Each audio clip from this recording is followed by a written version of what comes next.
उर्दुगान 1954 में इस्तांबुल की नवाही बस्ती कासम पेशा में पैदा हुए। खानदान गरीब था, वालिद गोश्त गार थे। ये 3 भाई और 1 बहन है। बचपन हजरत अयूब अंसारी रज़ियल्लाहु अन्हु के मज़ार के गिर्द गुजरा। 13 साल की उम्र में काम शुरू कर दिया।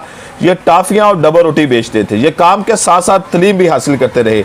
1965 में ग्रेजुएशन की और 1981 में मरमरा यूनिवर्सिटी से बिजनेस एडमिनिस्ट्रेशन की डिग्री हासिल की। ये 1976 में सियासत में आए।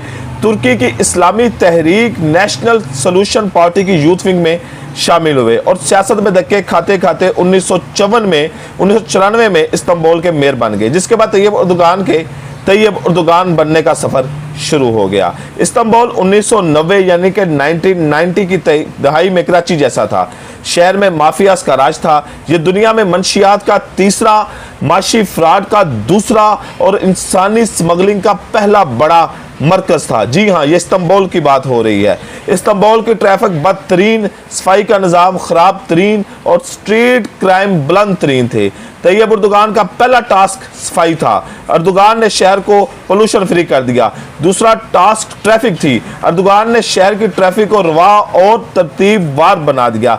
तीसरा टास्क क्राइम था। अर्दुगान ने शहर को 2 बरस में क्राइम फ्री भी कर दिया। इसके बाद माफियाज की बारी आई। अर्दुगान ने एक एक करके माफियाज को खत्म कर दिया, यहां तक कि शहर माफिया से पाक हो गया। तैयब उर्दुगान ने इस्तांबुल मेट्रोपॉलिटन म्युनिसिपैलिटी का $2 बिलियन खसारा खत्म किया। शहर की तमीर और तरक्की पर $4 बिलियन की खतीर रकम खर्च की। लिहाजा इस्तांबुल देखते ही देखते तुर्की का पुरअमन और तरक्की याफ्ता शहर बन गया। इस्तांबुल के अवाम अमन और तुर्की को तरसे हुए थे। इस्तांबुल के अवाम अमन और तरक्की को तरसे हुए थे। उन्होंने तैयब उर्दुगान के कंधों पर उठा लिया। शहर के बिजनेसमैनों, सनतकारों, तजारतों ने भी तहाद बनाया। ये तैयब उर्दुगान के पीछे खड़े हो गए। फतह अल्लाह गोलन तुर्की के अजीम दानिश्वर हैं। ये अनातोलिया की छोटी सी बस्ती कोरक में पैदा हुए। खानदान अमामत के फ्रीजे से मुंसलिक था। फतह अल्लाह गोलन ने 14 साल की उम्र में खुतबा देना शुरू किया। ये मॉडर्न सोच के लिबरल इंसान है, जदीद अलूम को पसंद करते हैं, मज़ाहिब के दरमियान दोस्ती के ख्वाह हैं और रूहानियत पर यकीन रखते हैं। फतह अल्लाह गोलन ने 1960 में हज़मत तहरीक शुरू की। ये सूफियाना तहरीक है। तलीम इस तहरीक का मरकजी नुक्ता है। गोलन की सोच ने बड़े पैमाने पर तुर्की के कारोबारी, सनती और जागीरदार तबके को मुतासर किया। ये लोग गोलन के मरीदैन हो गए। हज़मत तहरीक इस वक्त तुर्की में 300 तलीमी इदारे चला रही है। ये लोग दुनिया के मुख्तलिफ मुल्कों में 1000 तलीमी इदारे भी चला रहे हैं। पाकिस्तान में कायम 21 पाक तुर्क स्कूल भी हज़मत तहरीक के ज़ेर इंतज़ाम है। फतह अल्लाह गोलन को तैयब उर्दुगान में एक सच्चा मुसलमान और कामयाब लीडर नजर आया, चुनांचे उन्होंने भी अर्दुगान को सपोर्ट करना शुरू कर दिया। यूं तुर्की में तैयब उर्दुगान, फतह अल्लाह गोलन कारोबारी ग्रुपों की मजबूत तकोन बन गई। ये तकोन इस्लाम पसंद थी। आप यहाँ ये हकीकत भी जहन में रखिए, तुर्क फितरतन मजहब परस्त हैं। आया सूफिया कस्तुतीनिया की फतह से कबल असाई दुनिया के लिए वेटिकन सिटी से ज्यादा मोतबर और मोतबरक था। तुर्क अरबों से ज्यादा अच्छे मुसलमान भी हैं। तुर्कों ने खाना काबा, मस्जिद नबी की तसीह के दौरान अकीदत को मिसाल बना दिया। अतातुर्क मुस्तफ़ा कमाल पाशा ने पहली जंग अजीम के बाद तुर्की की बहाली के चक्कर में मजहब पर पाबंदी लगा दी। अजान, नमाज और कुरान मजीद की अशात रोक दी गई। मसाजिद बंद कर दी गई। हजाब, नकाब और बुरखे को गैर कानूनी करार दिया गया। दाढ़ी पर पाबंदी लग गई। सेकुलरिज्म को मुल्क का कानून, आइन और मजहब बना दिया गया और फौज को इस सेकुलरिज्म का गार्डियन मुकर्रर कर दिया गया।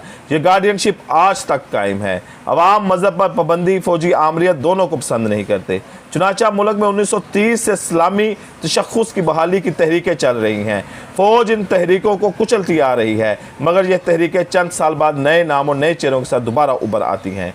तैयब उर्दुगान 1994 से 1998 तक इस्तांबुल के मेयर रहे। ये शहर के मकबूल तरीन मेयर थे। फौज उनकी उठान से खाइफ थी। चुनांचा उन्होंने 1999 में बगावत पर नज़म पढ़ी और इस जुर्म में उनको गिरफ्तार कर लिया गया।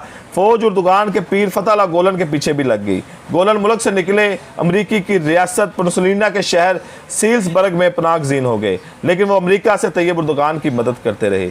2000 में तुर्की में फौज के हाथों उर्दुगान के सियासी गुरु नजमुद्दीन अरबकान की हुकूमत खत्म हो चुकी थी।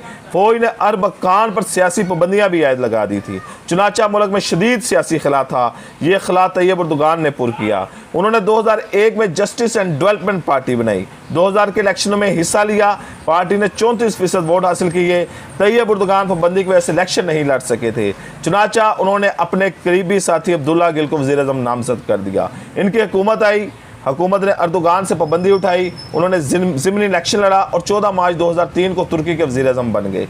अर्दोगान ने अब्दुल्ला गुल को पहला अपना डिप्टी प्राइम मिनिस्टर, 28 अगस्त को 2007 को सदर बना दिया। अर्दोगान हुकूमत के 2 टारगेट थे, मैशियत और इस्लामी तशख़्ख़ुस की बहाली।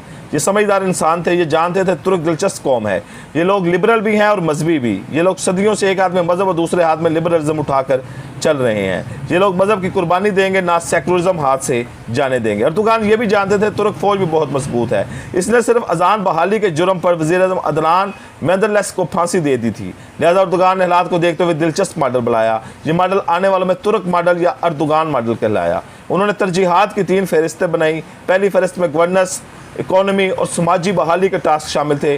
दूसरी फहरिस्त में मजहबी तशख़्ख़ुस की बहाली और तीसरी फहरिस्त में फ़ौजी इख्तियारात में कमी और एहतसाब शामिल था। अर्दोगान ने सबसे पहले अपनी पहली फहरिस्त पर तवज्जो दी। उन्होंने चंद माह में पूरे मुल्क में गवर्नेंस का सिस्टम ठीक कर दिया। सरकारी दफ्तर और एहलकार ठीक हो गए, हुकूमती निज़ाम ऑनलाइन हो गया, अवाम को अब सरकारी दफ्तर में धक्के नहीं खाने पड़ते थे। नई सड़कें बनी, रेलवे का निज़ाम ठीक हुआ, तुर्किश एयरलाइन बहाल हुई, पुलिस के महकमे को फ़ौज इतनी सहूलतें दी गई। गवर्नेंस ठीक होने से सियाहों ने तुर्की का रुख किया। अर्दोगान बैनुल अक़वामी सतह पर मशहूर होने लगे। अर्दोगान गवर्नेंस के बाद इकोनॉमी पर तवज्जो दी। GDP 43% बढ़ गया। गुर्बत की शरह 13% थी, ये 4.9% पर आ गई। महंगाई में 23% कमी हुई। ज़र मुबादला के ज़खाइर 29 अरब डॉलर से 92 अरब डॉलर हो गए। लेरा कमज़ोर था, ये डॉलर के निसफ तक पहुँच गया। 1 डॉलर के 2 लीरे आने लगे। हुकूमत ने हाउसिंग सेक्टर पर तवज्जो दी। मुल्क भर में तमीरात शुरू हो गई। बैरूनी सरमायाकारी का आगाज़ भी हुआ। मुल्क में 60,000 नई नौकरियाँ पैदा हुई। मीडिया को आज़ाद किया गया। मुल्क में दर्जनों TV चैनल्स और सैकड़ों FM रेडियो बन गए। तुर्क ड्रामों ने पूरी दुनिया की मीडिया इंडस्ट्री पर पंजे गाड़ दिए। इश्क ममनू और मेरा सुल्तान 40 मुल्कों में देखा गया। अर्तुगरुल गाजी ने पूरी दुनिया में अपनी धूम मचा दी। सियाहत बड़ी इंडस्ट्री बन गई। तुर्की दुनिया की 10 बड़ी सियाहती मनाजिल में शामिल हो गया। तुर्की में हर साल 3 करोड़ से ज़ायद सियाह आने लगे। तुर्किश एयरलाइन यूरोप की बेहतरीन और दुनिया की 7वीं बड़ी एयरलाइन बन गई। होटल और रेस्टोरेंट की इंडस्ट्री भी परवान चढ़ी और तलीम भी सनत बन गई। दुनिया भर के तालिब इल्म तुर्किश यूनिवर्सिटियों में दाखिले लेने लगे। तैयब अर्दोगान ने माशरे पर भी तवज्जो दी। लोगों को सिविलाइज्ड बनाया गया। नाप तोल में गड़बड़, मिलावट और ज़ख़ीरा अंदोज़ी को ख़त्म किया गया। लोगों की आमदनी में इजाफा हुआ। तुर्क ख़ानदान खुशहाल हुए। इंसाफ के महकमे मजबूत हुए। सेहत और तलीम का मेयार भी बुलंद हुआ। आवाम को ये सहूलतें मुफ्त मिलने लगी। मेट्रो बस सर्विस शुरू हुई। तुर्की के 500 छोटे बड़े शहरों की तजावुज़ात से भी पाक कर दिया गया। पानी, बिजली और गैस की लोड शेडिंग भी ख़त्म हो गई। बिल भी कम हो गए और ट्रैफिक का निज़ाम भी ठीक हो गया। चुनाचा तुर्क माशरा बड़ी तेज़ी से यूरोप के बराबर पहुँच गया। अवाम तैयब अर्दोगान से खुश थे। ये इन्हें वोट देते रहे, ये अपने मॉडल पर काम करते रहे। अवाम ने 2002 के इलेक्शन में 34.28%, 2007 में 46.85% और 2011 में 49.83% वोट दिए। यूं ये तुर्क तरीके मजबूत तरीन लीडर बन गए। अर्दोगान का अगला टारगेट इस्लामी तशख़्ख़ुस की बहाली और फौजी इख्तियारात में कमी था। ये गवर्नेंस के बैर इधर मुतवज्जो हो गए। पर्दे, हिजाब और बुरखे से पाबंदी उठा ली गई। स्कूलों में अरबी रस्मुल ख़त दोबारा मुतारफ़ करवाया गया। मुल्क भर की मसाजिद आबाद कर दी गई। मदारस बहाल हो गए। सूफ़ी रक्स और तबलीग की इजाज़त दे दी गई। दाढ़ी पर पाबंदी ख़त्म हो गई। कुरान मजीद की तिलावत शुरू हो गई। तुर्किश कारी क़िराअत के बैनुल अक़वामी मुकाबलों में शरीक होने लगे और इनाम भी पाने लगे। मुल्क में शराब नोशी महदूद होती चली गई। तैयब अर्दोगान ने इसके साथ साथ फ़ौजी इख्तियारात की तराश खराश भी शुरू कर दी। फ़ौज के खिलाफ भरपूर इक़दामात 2010 में शुरू हुए और ये वो इक़दामात थे जो आगे चलकर 15 जुलाई 2046 को उनके खिलाफ बगावत का सबब बने। लेकिन वह बगावत अवाम ने टैंकों के नीचे आकर कुचल दी। लेकिन अब खबरें आ रही हैं कि उसी तैयब अर्दोगान को वही पुरानी जो एक जिसे रविश कह लें, पुराने तरीका होता है कि उनको जहर दिया गया है। तबीयत उनकी बड़ी नाजुक है, तबीयत उनकी बहुत ज़्यादा ख़राब है, हॉस्पिटलाइज हैं। पूरी उम्मत मुसलमान दुआ कर रही है कि इस्लाम के इस हीरो को अल्लाह ताला सेहत तंदुरुस्ती अता फरमाए। आपसे मुलाकात होगी अगली वीडियो में। इजाज़त दें। अल्लाह हाफ़िज़।